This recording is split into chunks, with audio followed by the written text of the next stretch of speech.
You guys have any questions before we move on? Anything you want to chat about? No, we good? Yes, sir? Do you think that like reparations should just go to like one like group, or like should it target like people that are in the same kind of like socioeconomic like group? Because that's an interesting question. What do you mean by that? Well, like there are like white people that have like been disenfranchised like recently, like recently is the key. Recently is the key. The country like deindustrialized, right? So like a lot of people in like manufacturing jobs and stuff, like Right. were affected.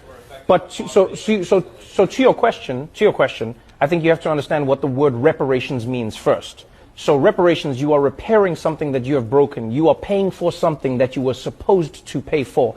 I'm not saying that there aren't people living in America today who are suffering and are going through pain and strife because of what's happening when it comes to machines taking jobs, factories becoming industrialized, etc. But reparations is a specific conversation about a specific time in America, and that is black people were slaves.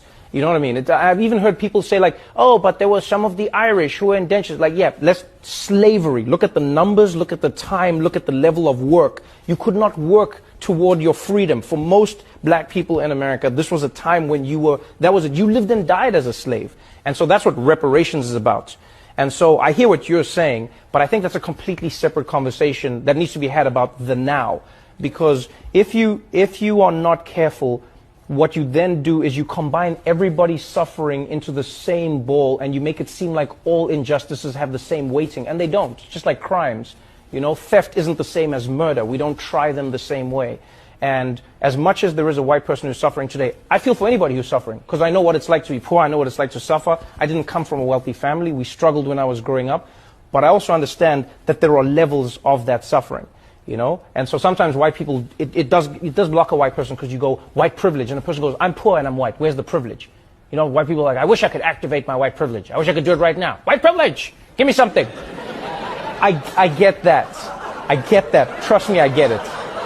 It is hard to accept that you have benefits because of the color of your skin if you cannot see the benefits that you have. But the thing I try to explain to a person is, think of it more like golf. Don't think of it as privilege, then think of it like a handicap. Right? In golf, they acknowledge that you are in a position where you need so many advantages to be competitive in the game.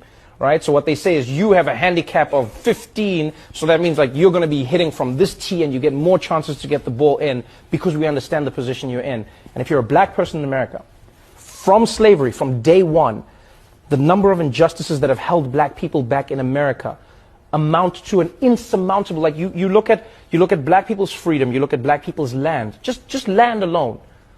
The amount of wealth you can acquire over time if you own land is exponential, because you have the land, you have the fact that you can borrow based on the land, you have the fact that you can use the money that you have borrowed to grow more wealth, you can use it to grow your family's wealth. Just taking that away from black people alone is crippling them. And so you combine that with slavery, and then you look at Jim Crow laws. You didn't let black people in America live in the areas that they wanted to live in. They couldn't get loans from the banks that they wanted to get loans from. And then on top of that, when they started getting the loans from American banks were found to be giving them higher interest rates, when in fact they were the same risk as many of the other races that they were giving loans to. So when you combine all of those things, I think it's safe to say that black Americans have a conversation that they need to be having with the United States. Doesn't involve me, doesn't involve white people, it's like, yo, American government, meet the black people.